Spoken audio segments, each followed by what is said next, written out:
Mallett and Michelle on Dripping Springs, hosted by me, Michelle Lewis, and Steve Mallett, who claims he can smell Thin Mints through the box and they taunt him. That's true. That's true, Michelle. Rest in peace, Thin Mints on my desk. And Michelle Lewis, who will sniff the hair right off a baby if you bring her around a newborn. Oh, I love baby smells. That cracks me up. I do. There's not a guy in our audience that's going, yeah, that's right. I can just get a good whiff of a baby, right? That little baby fat neck. It's intoxicating. It's totally intoxicating. I don't get it. But hey, we got a great show today. We've got, I'm very honored to have on Bill Foulds, mayor of Dripping Springs. I'm very excited. We have some neighborhood questions, but I'm really excited to have him. Going to talk about the moratorium and traffic and politics at the city and all that. Ooh, this will be fun. Yeah, it's going to be a good one. Do we do shots? Yeah, we should. What have you got? What do you want to talk about? Well, I wanted to ask you if you knew that Texas had royalty. Royalty like kings and queens? Yeah. No, I didn't know that. Do you know who King George is? From England? No, that would be, you're in Texas. That would be... Ready? George Strait. Oh. Yeah, George Strait. That is George Strait. He is known as the king of country music. He's a Texas boy through and through. Is he still alive? Steve Mallett. I don't know. I don't know, Michelle. Please direct all of your hate mail to Steve Mallett. I'm sorry, George. I'm sorry. Oh, my goodness. I don't even know. I don't know. Okay, well, I'm going to have to just go out in the hallway and just take a little break. Okay, so the reason why I bring George Strait up is, did you know that we're in real estate also besides the podcast? Yes. Okay. Yeah, it's our day job. Well, George finally sold his 7,200 plus mansion in San Antonio. Square foot mansion in San Antonio. Mm-hmm. It was in the Dominion part of San Antonio, up by Bernie, Leon Springs, that area. It was a Santa Fe Adobe style mansion in San Antonio. It was listed for $6.9 million. Actually, it was lower to 6.9. 12 acres. I don't know exactly what it sold for. I could get on Sabor and probably look. But Tamara Strait is his daughter-in-law. She's married to Bubba. Okay. And she was his real estate agent. So Bubba. Well, George Strait Jr., but they call him Bubba. Yeah, okay. They call him Bubba. But they bought, him and his wife Norma bought this 4-bedroom, 6-bathroom, 14 fireplaces. That's the one thing that my mother-in-law used to tell me. George liked the fireplace. Norma liked the fireplaces. They bought it in 1997. But since you just asked if George Strait was dead, I have to, obviously you don't know, he's a Texas boy through and through. He was born in Poteet. Do you know anything special about Poteet? George Strait was born there. Born the Strawberry Festival in Poteet. Oh, I have heard of that. Okay. Yeah. But he grew up in Pearsall. He married Norma, and they had 2 kids, Jennifer and Bubba. Jennifer tragically passed away when she was 13 years old in a car accident. Ooh. And after that, they formed the Jennifer Lynn Strait Foundation, which they give a lot to children's charities in San Antonio. He's a big staple. He's sort of like country music's man's man, right? Man's He's man. Like, God, country, and George. doing the right thing. God, country, and George. That's right. He's up there. He's had over 60 number one hits. In 2014, he broke the record for the largest indoor concert in North America with over 104,000 people.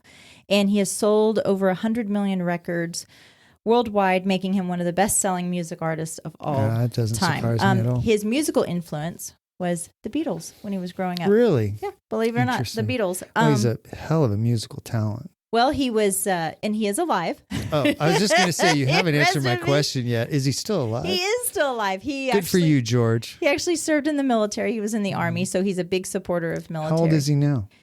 I think he's 69, but he's still sexy as hell. I'll let you do that. So I have a family connection to that. My father-in-law is actually partners with George, and right. He runs the Rose Palace. So a lot of our horse people out there, if they know Don Jones, that's my father-in-law, and he's worked Very there for a long cool. time. But I cannot believe you asked if he was alive. I'm sorry. Yeah. I'll just let you take over the show. I'll go. I'm just, Steve, this is your resignation. Hey, I was out riding my bike yesterday down Creek Road and saw a gigantic feral hog. I actually thought it was a baby steer as I came up on it. They freak me out. They're gross. And so I kind of, I don't know why, but started doing a little bit of research on feral hogs. Feral hogs in the United States, do $1.5 billion worth of damage every year. I was reading that too, and how they destroy ecosystems by overforaging, destabilizing. Yeah. I mean, they're awful. They right? do. They root around and just dig up everything. So there's just big clumps of dirt, and it kills the trees because it damages the roots. But did you know Hayes County and Caldwell County actually have a bounty? We still have bounty hunters. It's $5 a tail for feral hogs, and you have to take a little class, and you take in the tails, and they give you $5. And then Hill County, who I guess wants more of their hogs taken out, has $10 a tail. You don't need a license, a hunting license to hunt those hogs. I guess that's true. I didn't read about that. But a couple things about hogs, they're so prolific. A female hog has between 5 and 6 piglets per litter, and they typically have 1.5 litters per year. Okay, so now just to clarify for our listeners, we're not talking about Wilbur and you get your bacon your BLT Wilbur.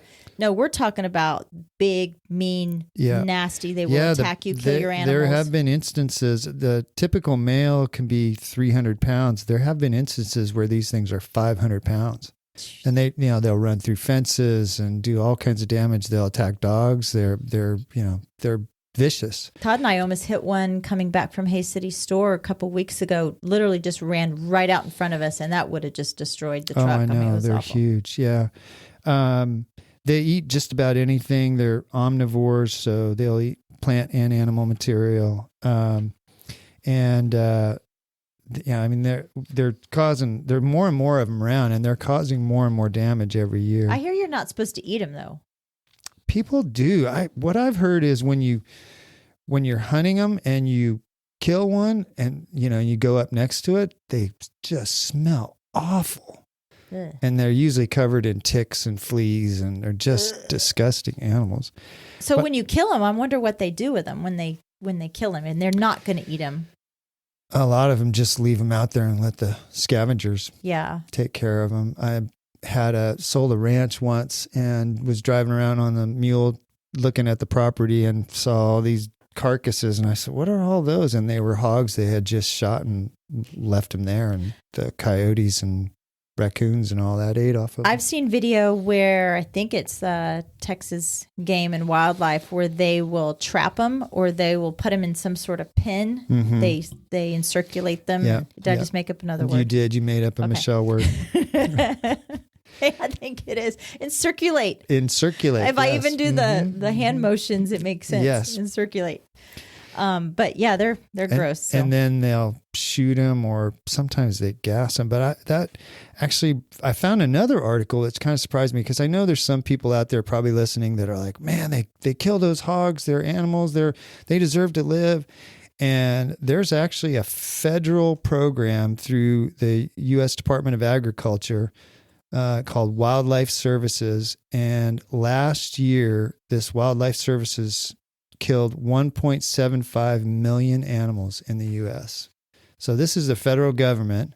So people that are like, oh, people shouldn't hunt, this is our government has a whole plan for killing these animals. And in 2021, they killed 143,000 hogs, which is great, because that's just saves people's properties.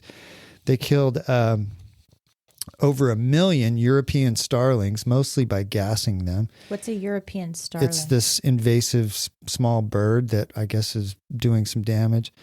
Almost 64,000 coyotes, 24,000 beavers.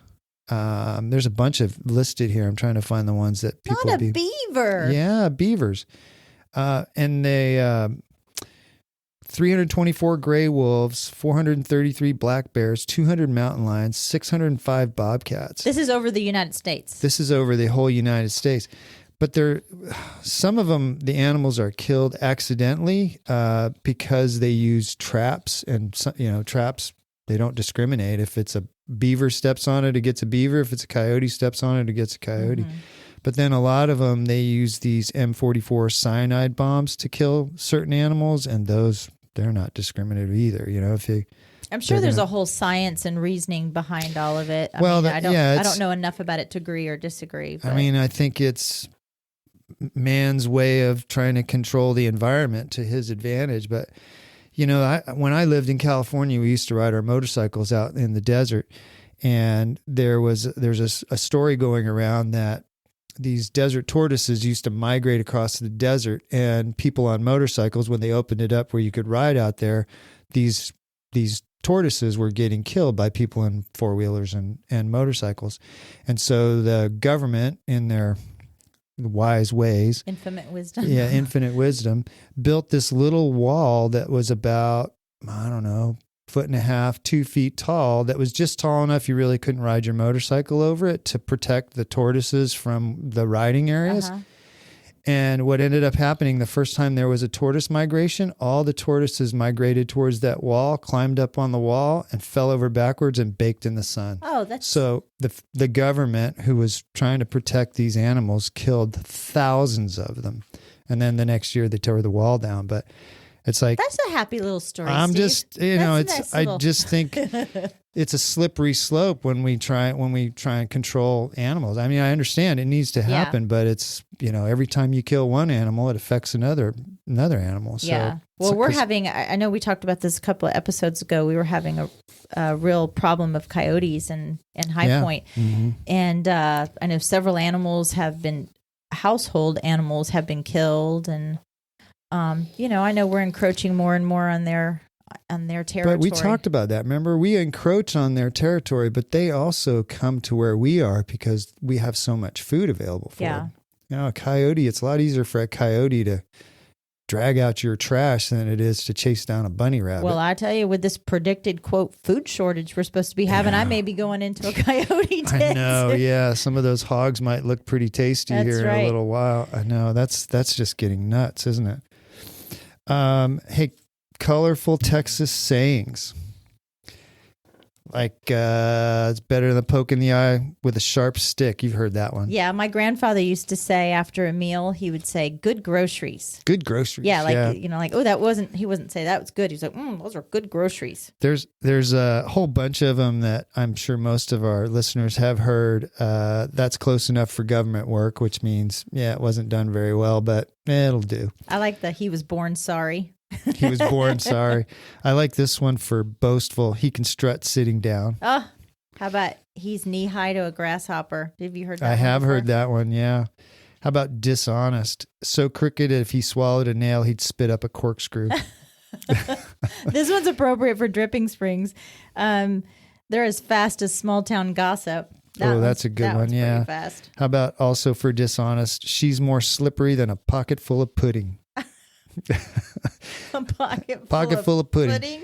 And how about for honest? If that ain't a fact, God's a possum. That's what somebody's saying. I heard this is hog killing weather in relation to it being cold. But I say this one. I used to say this one to my kids all the time. Were you raised in a barn? Oh, I used to say that one too. How about this one for brave? Brave is the first man who ate an oyster. Think about that. I always think that about lobster too. The first guy that thought, I'm going to eat this little spidery looking thing. You don't like oysters. No, I don't. Do you like fried oysters? I don't like oysters at all. You know what I like? I actually like the cocktail sauce in the horseradish. See, any food you got to cover up with a sauce to make it taste good is probably not good for I cover up every food with a sauce. Yeah, that's true. How about for mad? She could start a fight in an empty house. Or dry. So dry the trees are bribing the dogs. Oh, my goodness. How about thick as fleas on a farm dog? I have heard that one. Busy as a hound in flea season. Oh, this is a good one. Serious as the business end of a 45. Ooh, that is a good one. How about unsophisticated? He's so country, he thinks a 7-course meal is a possum and a 6-pack. I saw this one, and I thought this one was funny because I didn't realize. I remember hearing this one when I was a kid. The Baptist and Johnson grass are taking over. That's a good one. Capable experience. There's no slack in her rope. I got a couple more. General advice. If you cut your own firewood, it'll warm you twice. What's the one that I hear? She was worn hard and put away wet. Oh, yeah. That's it's wait. Rode hard and put away wet. Rode hard and yeah. Put away wet. Yeah. We know some real estate agents like that. Give me the bacon without the sizzle. Don't sell me. Just tell me the facts. Or, I don't want to know how the watch was made. I just want to know what time it is. Exactly. Yeah. How about he's so big he looks like he ate his brother for fat. Todd will always say he's not heavy. He's my brother, and it has nothing to do with weight, right? That's a song. Yeah, I know, but yeah. Yeah. I'll do a couple more.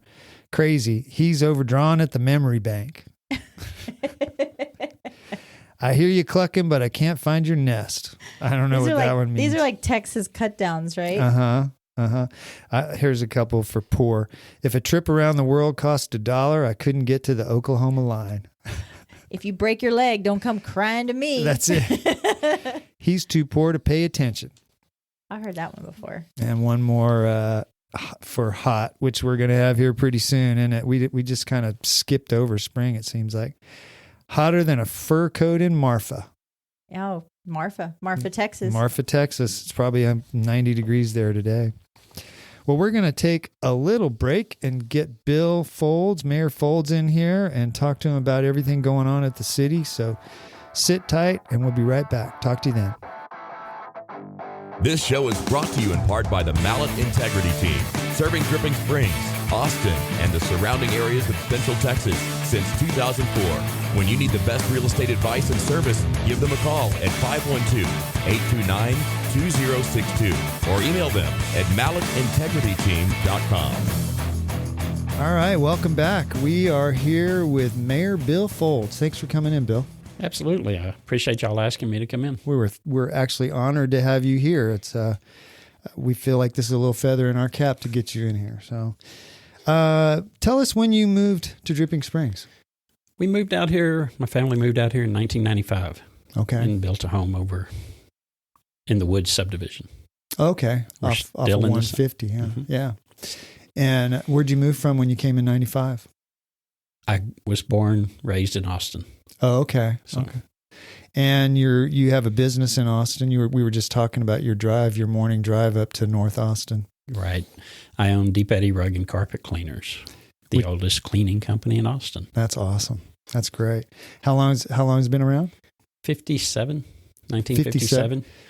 Did your dad start? My father-in-law. Started the company, okay. And I bought it 6 years ago.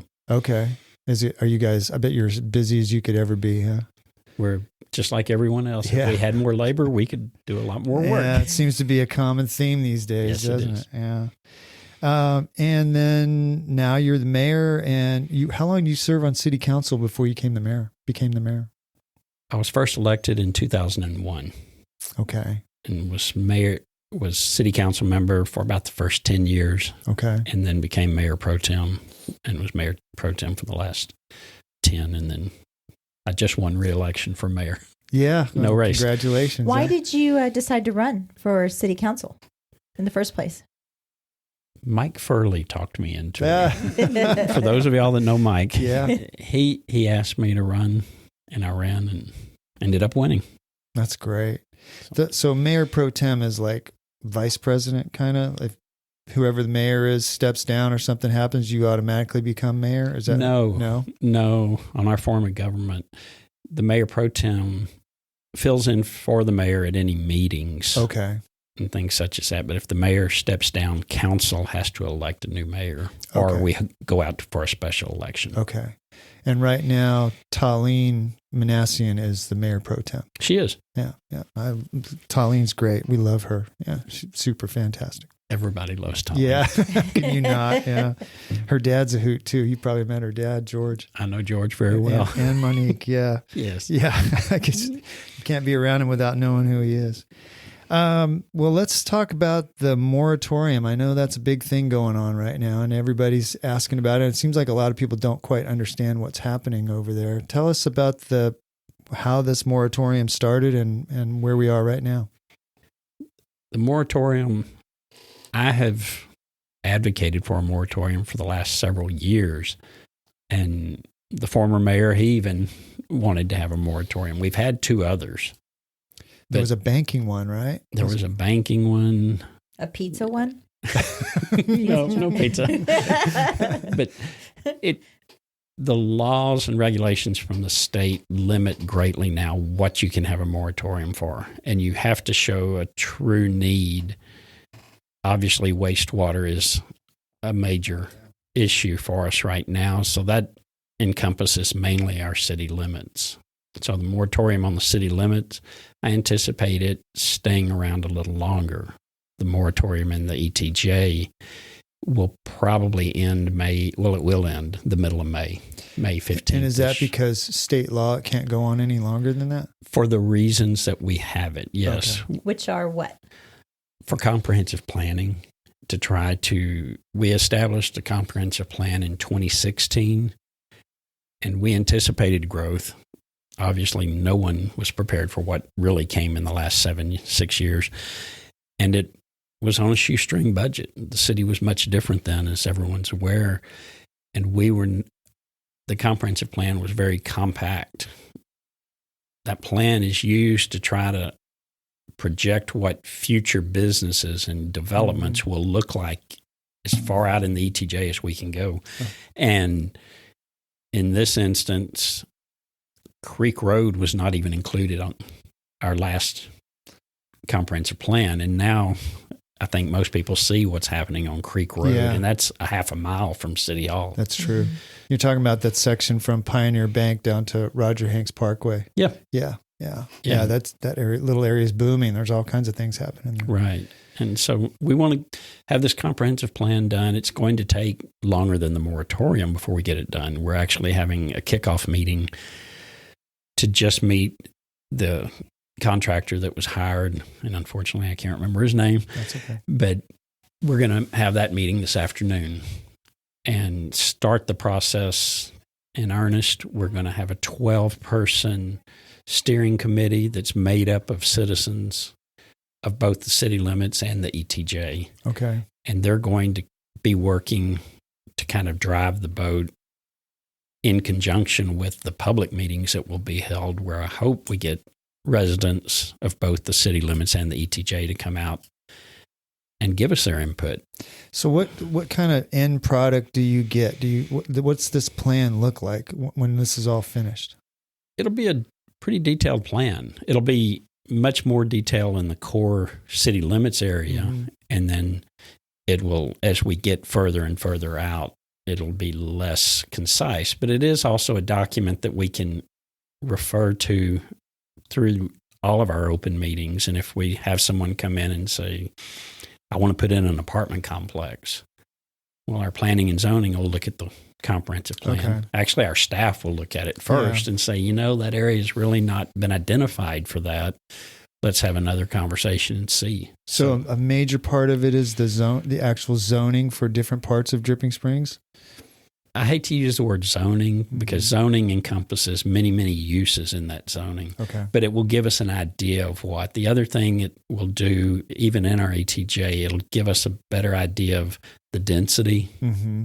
Do we want these small lots out close to Belterra or, west of town? Probably not west of town. Right. But we need to determine where is a good location for that based on citizen input. And we were just going off of, the core of the city should have much more density than further out. So Texas Heritage Village was the first to come in, and that was small lots. And then we approved apartment complexes, several of them in town. And now it's like, everybody wants to put in small lots. And council is really struggling with that. no, we don't think that's appropriate, but we don't have any guidance from the citizens other than the few that show up for meetings, and that's hard to judge. I think that with DSISD being the largest employer in Dripping Springs, that affordable housing is really on everyone's mind. The average home sale price for just even this year is just astronomical for somebody. Depends on when you measure it, but yeah, we're seeing average home prices right around $1 million now in Dripping Springs. And an average teacher is not going to be able to afford that home price, and so they're not able to live where they work. And so how is the city, I think, along with this moratorium and the future growth of Dripping Springs, approaching that and trying to, I guess... What's the affordable housing plan? Yeah. If I had that answer, I'd be a very wealthy man. Obviously, we're concerned about affordable housing. I live here in town, and a home sold in my subdivision 3 weeks ago. Matter of fact, I think y'all had it listed, former judge. For what it sold for, if mine sold for that and I bought another home at that same rate, just the taxes on it would be so high on the new appraisal. I don't know that I could afford it and pay cash for the house. Yeah. When we get a little further into this visit, I want to talk to you about taxes and how our tax system works, to get an idea on that. But I think, people are getting taxed out of the neighborhoods. But so going back to the moratorium. So originally it was, we thought sewer capacity was, and it is part of the moratorium. We don't have enough sewer capacity for the demand that's here, right? Completely in the city limits. In the city limits. Absolutely. You actually have, and then there's a lawsuit, which you can't comment on very much, but because you have a permit to dump some into Onion Creek processed effluent, but that's being held up in the courts. Correct. Okay. Let's expand on that a little bit, because when you say dump it into Onion Creek, that's a big subject. Yeah. And there's two types of permits in the state of Texas. You can have a discharge permit which discharges into the waterways of the state. In this case, that would be Onion Creek. Or you can have a land application permit, TLAP. TLAP permits are wonderful, but you have to have land to put it on. Right. We all know what the cost of land is in our community. That's not a good resource for the land. We chose the discharge permit, but in doing so, we developed what we consider is a very solid plan, so not a drop of water will ever go into Onion Creek. Right. So it's called discharge, but we have storage to hold excess capacity. We have the Driftwood Community Golf Course that is coming in. They've asked to take 1 million gallons of treated wastewater a day. Wow. Which is more than you. Our permit's for 822,000 gallons. Wow. So they're asking for everything they can get. In return, we said, right now, there's no charge, but y'all are going to have to pay for the lines to get it to you. So they're going through that process, and they're happy to do it. They probably just pulled that money out from the couch pillows. Yeah. So much exactly. Someone did. So we have that. We have a lot of storage. We have Calaterra, which is here, and we're treating their green spaces with treated wastewater already. We have our own plant where we're treating it with drip irrigation. So our goal is to never discharge, and I firmly believe we won't. And we're designing this plant to, at some point, actually go to potable water to where it treats it to a drinking water standard. That's quite a few years down the road. We have to have enough volume, and you have to get rid of the yuck factor of that. Yeah, I know. Yeah. Well, I was reading in the impact that the city of Austin is already discharging treated water back into the lower Colorado River. Did you know that? Yeah. Yeah, Bastrop drinks a lot of treated wastewater. Yeah. So, I mean, there's a precedent for that already. Very much so. I wonder, do you know, has the city of Austin also been sued for that? No. Well, I'm sure that they have been at different stages, but they're putting millions and millions of gallons in. Now, the difference is Onion Creek is a pristine waterway. Yeah. It's a beautiful waterway. Yeah. And so there is a very big fear, and may be very reasonable, that if we discharged poorly treated wastewater, it could cause problems to Onion Creek. Yeah, so sure. there's a difference. I'll be the first to acknowledge Onion Creek does not always flow where the Colorado River is always flowing. True. So that's true. All right. So the moratorium, based on the amount of growth we've had, changing the plan or redoing the plan, and then the sewer capacity and getting all that figured out. And when do you expect that the moratorium will go away in the city? We've got to resolve the wastewater. Mm-hmm. Absolutely.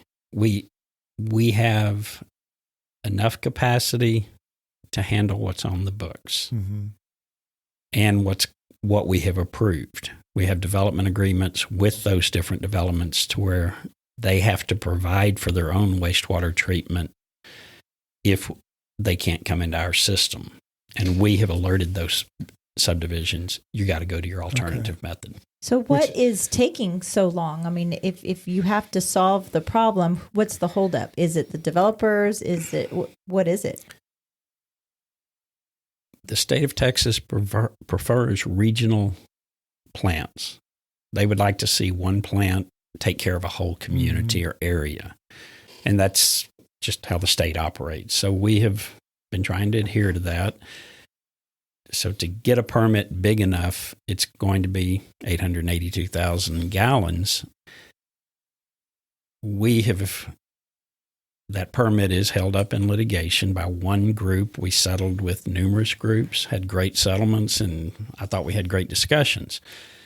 In that group settlement, we agreed that we would be obtaining additional irrigation land so we don't put it in the creek. Right. So we've applied for an amendment to do that very thing. And now some of these same groups are protesting that. So we don't want to have discharge and we don't want to have TLAP. There's nothing else. Those are the two options in the state of Texas. Yeah. So it's litigation. It's not necessarily the plan. The plans seem to be in place, and you have plans for developers.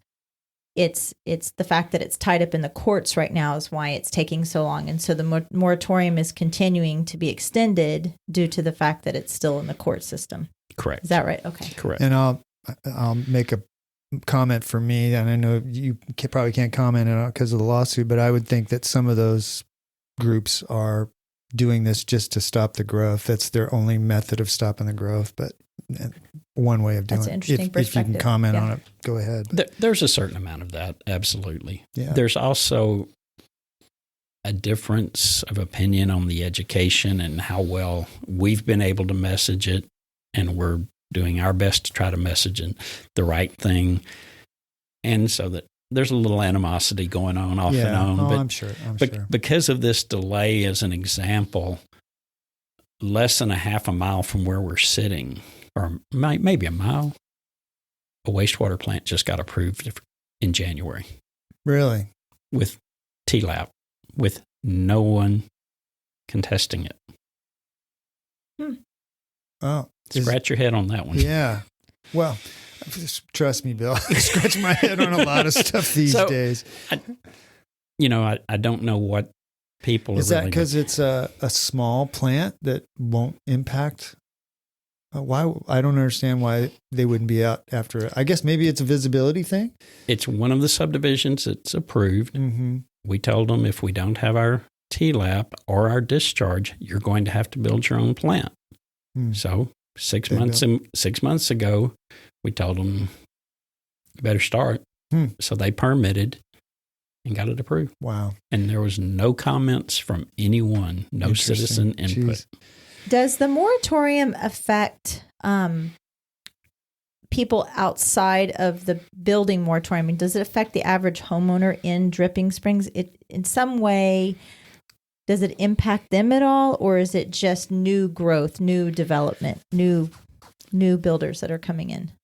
Most items that are covered under the moratorium are strictly wastewater in the city limits. And I guess if you were remodeling, you're on the city sewer system and you wanted to add multiple bathrooms and things that would require a lot more wastewater use, we would say no, that's covered. Or a casita or guest house. It would even be a big one if if you still stay under what is the normal flow, then no, it doesn't. But it could. Businesses definitely. I think there's a lot of misconception about what the moratorium actually is and who it affects. And you have these projects that have been approved. It's not holding them back. No. Yeah. No, they applied for exceptions early on. Like Big Sky Ranch, I think when you guys put the moratorium in place, they weren't sure what was happening. They thought construction was going to stop, but you had approved a bunch of construction in there already. And so, right? That's absolutely. But they've only been approved for X number of units of wastewater. Right. So they have to go to their backup plan if they want to keep building, which is a plant. Oh. Interesting. Okay. And then I was at one of the, I can't remember if it was P&Z, I think it was a P&Z meeting online when we were doing them that way. The apartment complex on South Ranch Road 12, that's approved, right? PDD 11, yes. Yeah. And they're connected to sewer, but they have like a pump and dump kind of thing at the back of their complex. Is that right? No, they wanted to put in a pump and haul. Okay. And that was one of the things when we approved it, we would not allow it. So you're going to have to go with septic. Oh. So they're putting in a big septic field. But that's their backup. And that's what what they're going to have to do. Where is that, Steve? What is that, Bill? South of Terry's Mobile Home Park. Yeah. Oh, I had a question about that. Yeah. So where the chain link fence is now. Yes. Yeah. Okay. I had a question about that. It butts up to the soccer park. Yes. Yeah. And then part of their approving that permit was they have to improve the road, Rob Shelton, that section from the soccer park out to by ATB. Right. And they're going to extend Rob Shelton across the back of their property. Okay. So that will get Rob Shelton a little further down. Well, somebody also wanted one of my favorite running trails. Well, somebody also wanted to know along that same line, why is the hotel taking so long to be built, and is it the moratorium? No, because of that. Okay, no, that's supply chain now, but I don't know what it was 6 months ago. That thing is taking forever. I run by there about once a week. Yeah. I have another wedding coming up that we need people to help. No, I bet that thing won't be done for at least 6 months, maybe longer. Well, well, let's talk about traffic. We were doing Texas slangs, Texas sayings. So traffic around here is welcome as a skunk at a lawn party. But right?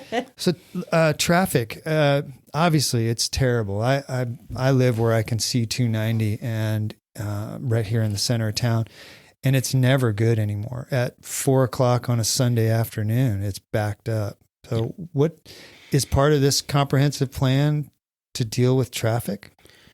We just passed our transportation plan last year. So it'll meld into the comprehensive plan, but we've already done a transportation plan and identified a lot of things that need to be improved. Okay. And most of the transportation plan, we identified roads that we would require development to build when they came in. The city's not into building major roads. That's not a city's job. The county does some.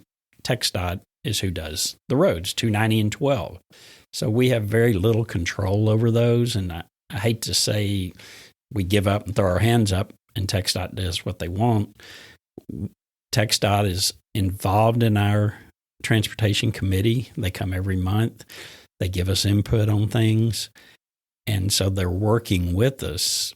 It's just the logistics of expanding 290. We're so bottlenecked right there at 12 and 290. Is there a plan for it, though?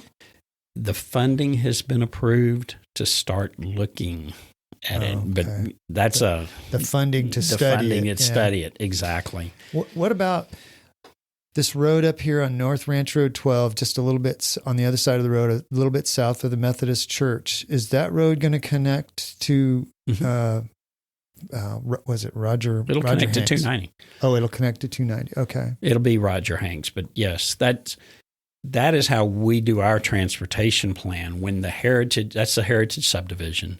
Okay. When they came in, we negotiated with them. And you got to have a road. It's got to connect to 12. And then it needs to get all the way over to the high school. Okay. I still think people are still going to, 290, is that a TxDOT or is that City of Dripping Springs? 290 is all TxDOT. Yeah. So. And Rancho 12 is county. No, TxDOT. TxDOT. Oh, okay. And then there's also talk about this road. Actually, it's not on here. So that one, well, I guess it is. It's the FM 150. Yeah. Connects over. They were talking about connecting it to 165. That's not on here, is it? But, no. So that's because that's county or TxDOT. Yeah. I have a map up right now for those who can't see, but I have a map up on the screen. If you look at where 150 and 12 intersect. Yeah. It's a red line and orange line for those that can see it. That is basically right where Phillips Cemetery is. Okay. And TxDOT and the county are working to put a roundabout in right there, which is a huge controversy. And why is that? Well, for me, I don't like roundabouts, but that's one of my big problems. But that intersection is it's poorly graded. It's a difficult intersection for turning for big trucks. It has to have some work done. And they're going to realign 150 to where it actually cuts off a private property owner's property. And then the county has identified in their transportation plan to extend 150 all the way out to 165. Oh, wow. And conceptually, it's a good idea. My issue with it is they are just bisecting a lot of large ranches and going right through their property. And I think we need to look to find ways to use existing roadways and expand them before taking a ranch. It's the traffic. I come from High Point here, and it used to take me 12 minutes to get to work. Sometimes it takes me 30, 40 minutes. Is there do you ever see a world where TxDOT is going to take that debacle over at the Y and Oak Hill and what they're doing over there and expanding it into 290 down Dripping Springs? I mean, I don't want a little I-35 right down the middle of Dripping Springs, but if we don't, I feel like if we don't do these little roads around into these ranches, then it's just going to get worse and worse and worse. So do you see a world where TxDOT will be putting some highway, whether it's 10, 15 years down the road? TxDOT has done some preliminary studies for Circle Drive and then heading all the way west to Dripping Springs. When they first started this conversation, they said, well, we're going to go west to 12. And I was very frustrated. And no, that's going to be like Bastrop 15 years ago. You're going to have all these cars heading west on 290, and they're suddenly going to hit to 12, and it's going to back up. I don't know how many people traveled Bastrop 15 years ago, but I remember. It was a 2-hour drive to get that section. So I said, you got to go further. Their further was to Roger Hanks. Oh, jeez. Yeah, that's not going to help. Actually, Sportsplex. So, Sports Park. Do you think the school district should have a little bit more, and maybe they do, foresight as to where they put these campuses so that it can reduce some of the traffic? Because we've got a lot of schools in a very small area there. There are. They are starting to branch out all their schools. The new model shows middle schools and elementary schools on the same track, which will all be wonderful. Right. Hopefully they'll start stationing bus barns in each quadrant. We refer to the city as 4 quadrants, and right now you see a whole lot of buses take off in the afternoon. That's true. Maybe we could spread them out. I actually visited with John Thompson when he was on the school board about that before Sycamore Springs got built. Why not put a bus barn up there instead of paying the fuel and everything for these buses to come into town? That's a good idea. That's a very good idea. And so we did get a question from somebody, I think it was Carrie, asking of how citizens can get involved in helping the city with these traffic concerns. State representative is your best bet. We're going to now have 2 state representatives Not sure who they'll be. Aaron Sweener's district has moved a little bit east of town, and then we will have a new representative for west of town. Is there going to be an election for that? Yeah, that's the November election. Oh, that's the November. They redistrict. Okay. That was the redistricting. So state representatives are your main thing. We have a transportation meeting planning. That committee meets once a month. Okay. The more people that would show up and voice their concerns will help. I know a lot of people think, well, nothing gets done. Roads don't get built very fast anyway, so we've got to have public input. The comprehensive plan will be very important to that so that we can identify these roadways. At that point, when a development, something along the lines of a Calaterra or, a decent size, when that comes in, if we have a good comprehensive plan and a good roadway plan and it mirrors the counties, we can lean really hard. Okay, if you want to do this, you got to put in a 4-lane arterial. That is what happened with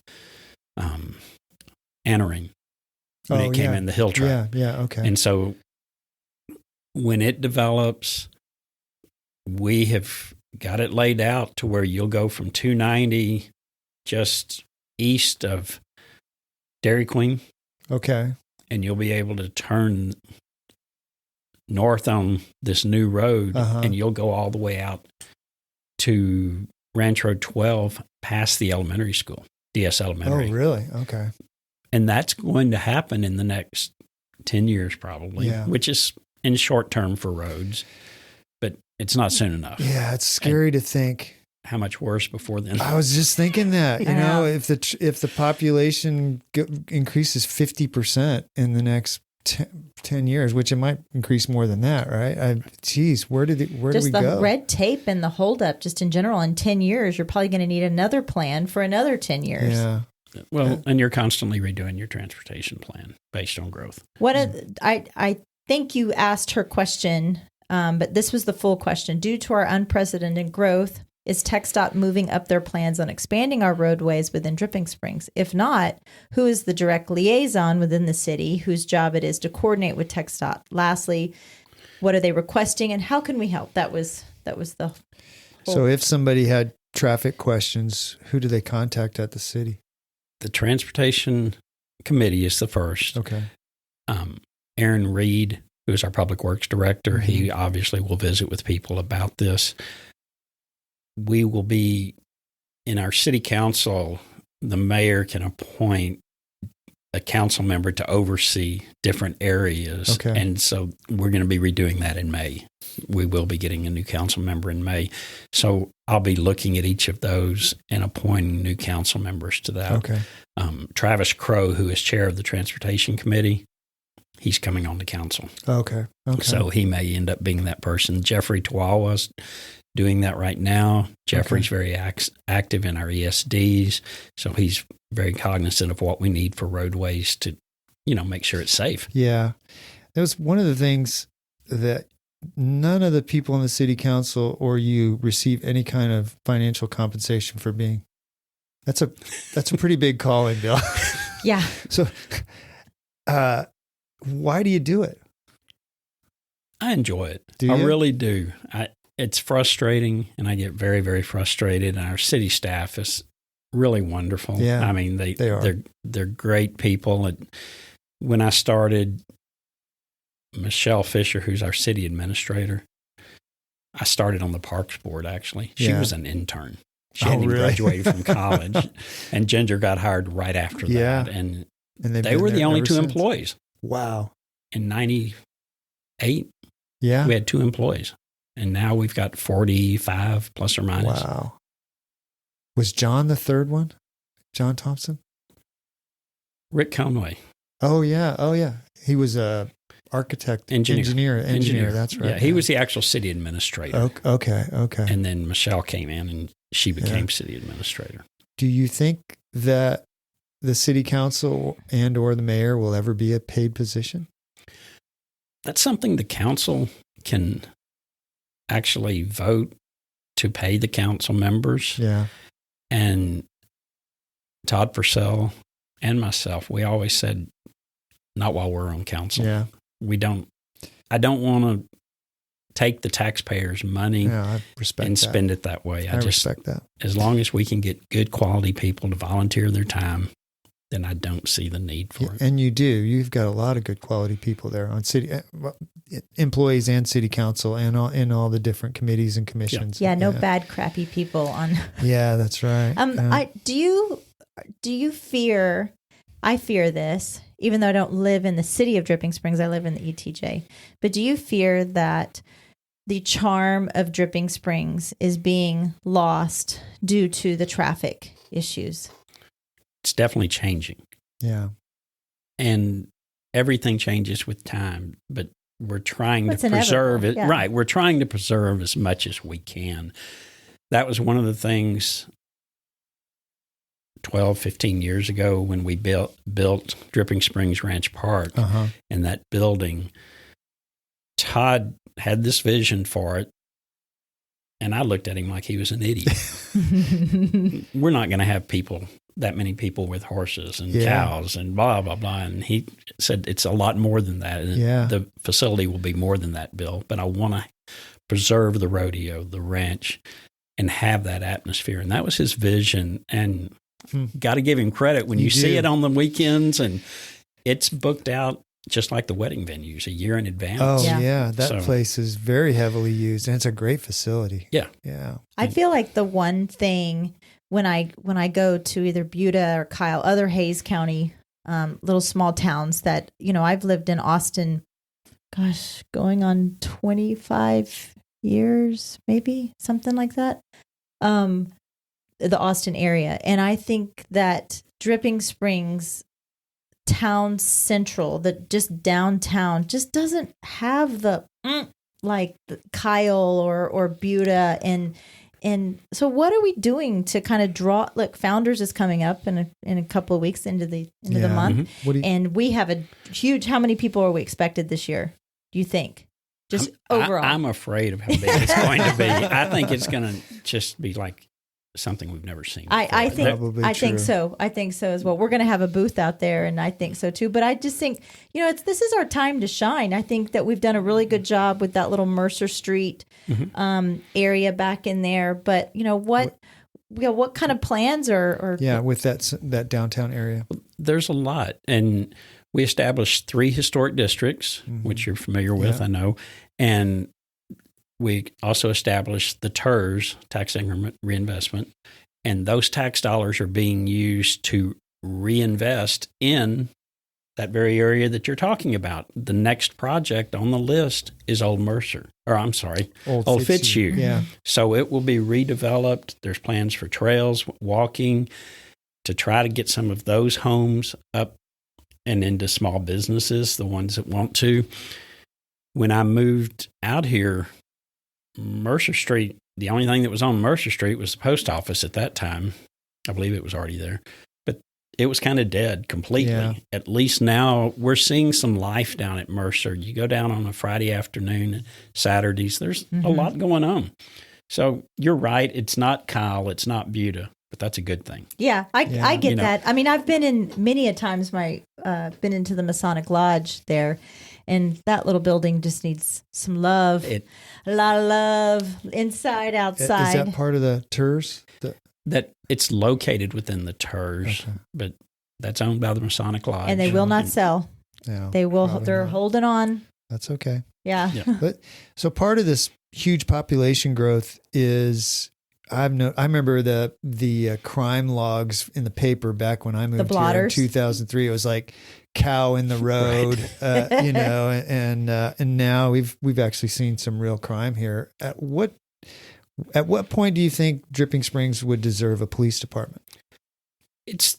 We've talked about it numerous times, and actually, I believe it was Sheriff Cutler and Todd got together and, with the sheriff's help, laid out what would be involved, and it's a huge expense. Is it? I mean, well over $1 million investment to get it started. But I think it's needed. We're about needed. It is. I think what we need to do is possibly look at some joint funding with the county to where we may be able to pay for an extra deputy's salary or and a vehicle. So we have that out at our constable. Ron Hood is fantastic. We love Ron. Great. Everybody loves Ron. And so I think that's more the first step, is to see if we need to contribute to help with that and keep some additional officers here. I remember when there were issues, even just trying to get an SRO officer in the high school.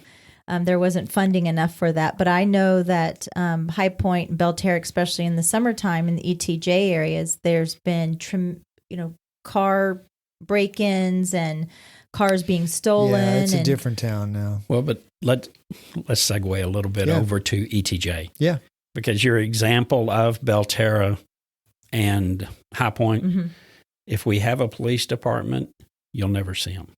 You're not in the city. You're in the ETJ. Limits, And that is, our city limits is so compacted. How much, and that's one of our biggest troubles on council, is the people in the ETJ says, you're taxing us and we don't get anything, or there's no representation. Well, I want you to explain that. So expand on that a little bit. In layman's term, what is the ETJ in relation to the city of Dripping Springs? What does that mean? Our city limits is governed by our council, and we have a lot of control. Your ETJ is normally a half-mile radius from the city limits, which if you look at where our city limits ends, it's, gosh. I can pull it up. Yeah, but on this gray, everything that's gray here is ETJ, right? No, that's... Go to the city limits map, because that doesn't really show it. But so what control do you have in the ETJ? Water quality and signs. Okay. Very little is really all we can control. When Dripping Springs was founded back in the 80s, most of you probably know it was all directly related to a lawsuit with the city of Austin. And I did not know that. Yeah. And Austin was strip annexing everything. They were taking the world and coming in. They were going out 183. The fear is they're coming to Dripping. Okay. So we incorporated. I wasn't here, but the city was incorporated. Through a settlement agreement with Austin, it was decided anyone who was contiguous to anyone else could be in our ETJ.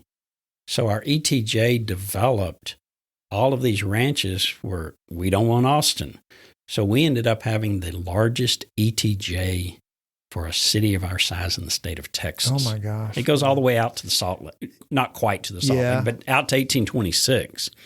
And much more than a half a mile. Yeah. Yeah, you've got the map now. Yeah, we're looking at the map. It's gigantic, So people in the ETJ don't get to vote who's on the city council. That's correct. But they do pay... No, they don't pay taxes. That is a common misconception that residents think they're paying taxes to us, but they're paying taxes to the school district, the county, and those. So, well, that sort of segues into my thing. So my understanding, in very layman's terms, on our tax system, shouldn't it be that a city or the county says, "Here's our budget," and then the amount of tax that is collected based on the property values should equal what is needed for the budget? It seems to me like, and that may be wrong, but it seems to me like now the county and the city have these tremendous windfalls because values have gone through the roof.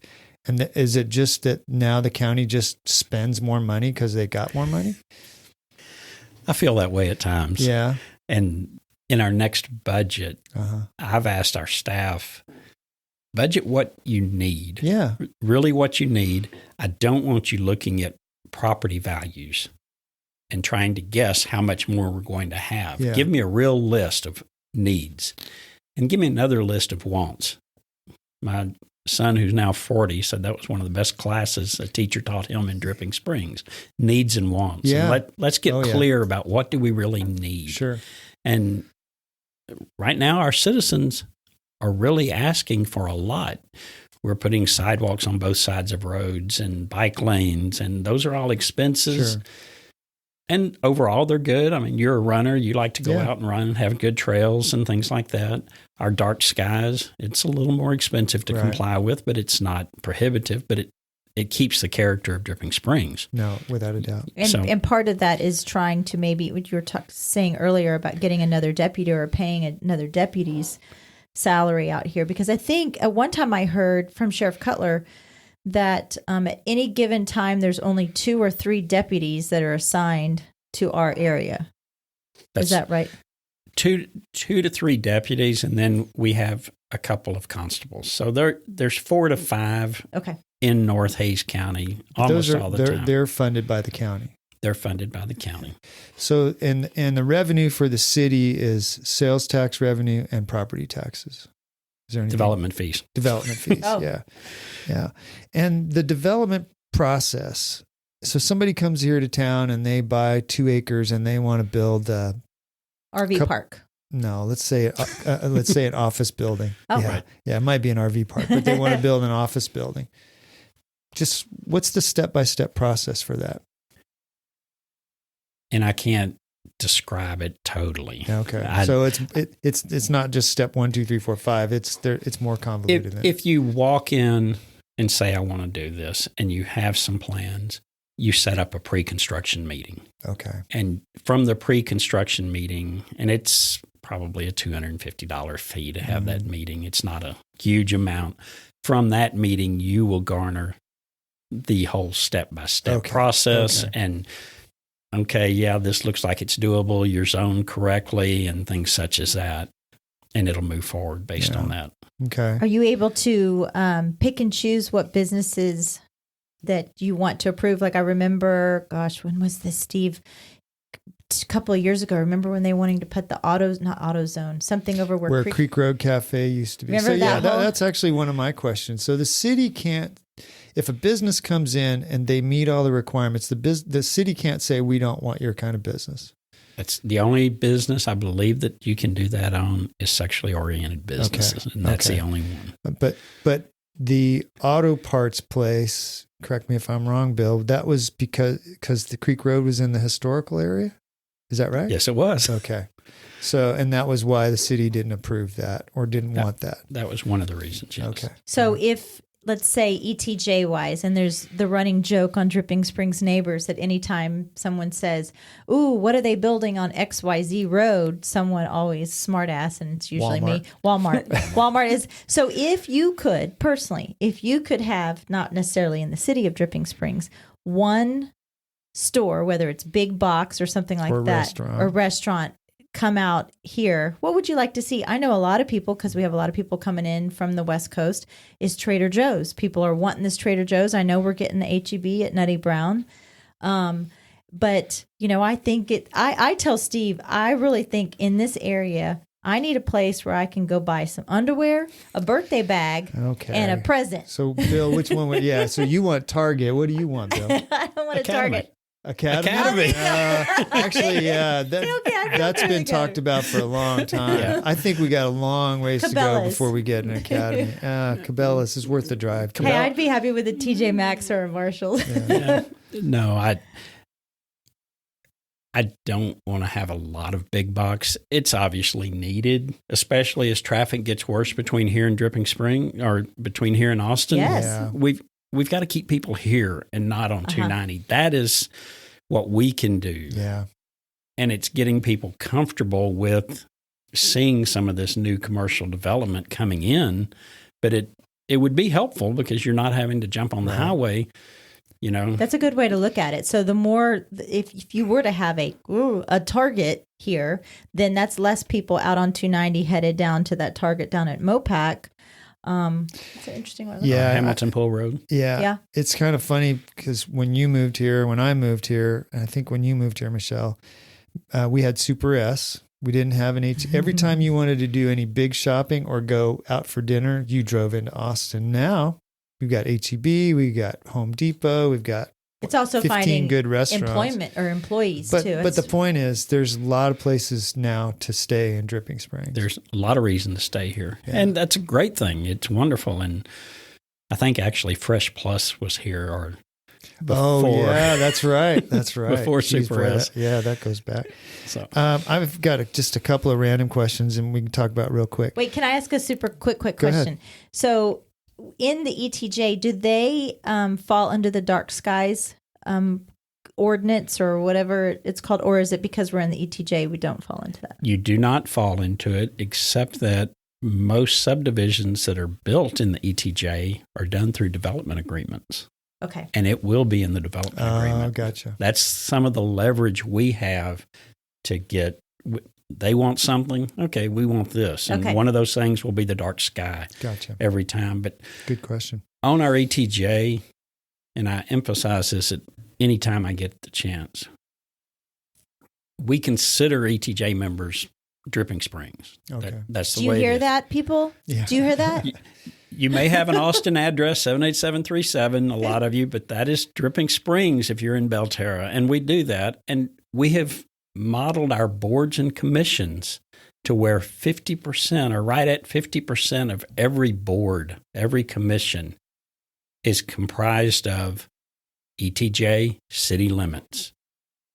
So that's great. You have a voice. Have you can't vote, but you could volunteer on these boards. And those of you who have been to council meetings or planning and zoning, especially planning and zoning, know that we take their recommendations very seriously. Right. We normally are in line with them.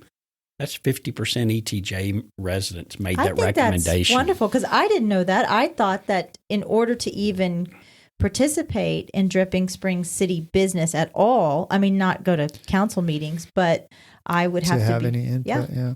So, Bill, one of the things that's huge here in town, short-term rentals. Mm-hmm. What kind of control does the city have over short-term rentals, if any?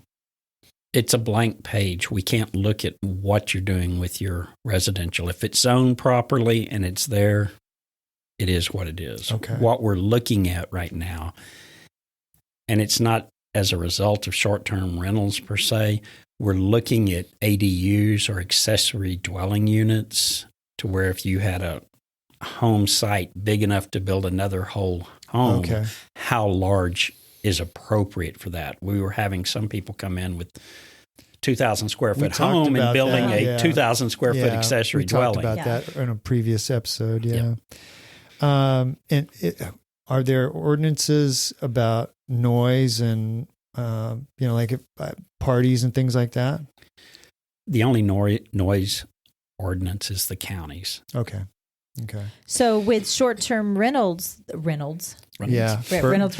Yeah, Burt Reynolds. A lot of times it falls under the deed restrictions of that particular subdivision, right? So there's not necessarily any city restrictions in regards to that. So if you do live in a deed restricted neighborhood, those deed restrictions could prevent, right, Steve? Is that I'm asking Bill. Yeah, they would, but does one trump the other? That becomes. We don't even look at deed restrictions. You can come in and complain, our deed restrictions say this. That's well and fine. Go down to the county and file suit against them. Okay. Or your homeowners can do that. Okay. Politics at the city. Mm-hmm. Do you feel like it's become more political in the last few years than it has been? It goes back and forth. Does it? It goes back and forth. First few years when I was on council, no one ran. Oh, okay. Just canceled the election. When we started the wastewater first plant, we had a lot of interest. A lot of people ran, or 5 people. That was the only time I did any fundraising to run for council. And even at that time, I limited it to $50 contributions or less. And otherwise, it's a little more heated. This year, we didn't have an election.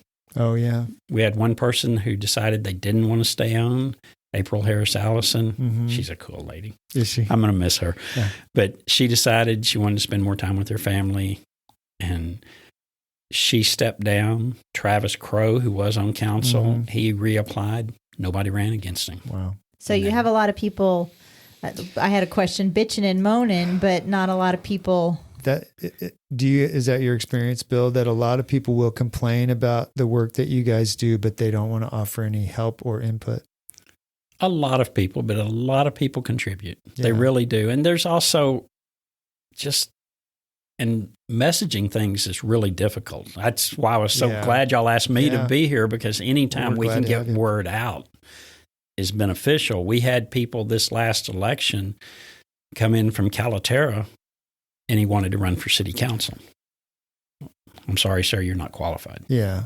And they don't even realize they don't live in the city limits. And then I live off of 150, and if someone looks at my address, I actually got denied voting one time because it's a Driftwood address. Oh, yeah. Well, you can't be in the city election. I did the same thing because my address is Austin. The school district is Dripping Springs, right? But I'm in Hays County, and I had an argument when we first moved here to try to get our car registered, and I didn't understand. I was like, "Well, no, I live here. I was at Austin, and no, there's no Austin in Hays County." And so my understanding, correct me if I'm wrong, is that the reason why I have an Austin address is because we use the Oak Hill post office. Yep. So why if we built another post office, it was Dripping Springs, then my address would change to Dripping Springs? Is that okay? There you go, Michelle. Yep. A couple more quick questions. About how many hours a week do you work as being a mayor? Wow. Probably goes up and down. Do you want me to count the time not sleeping? Yeah. I'm laying awake at night thinking about it. Last night was one of those. It's a lot of pressure. It's a lot of pressure. Probably 20, 25 hours a week.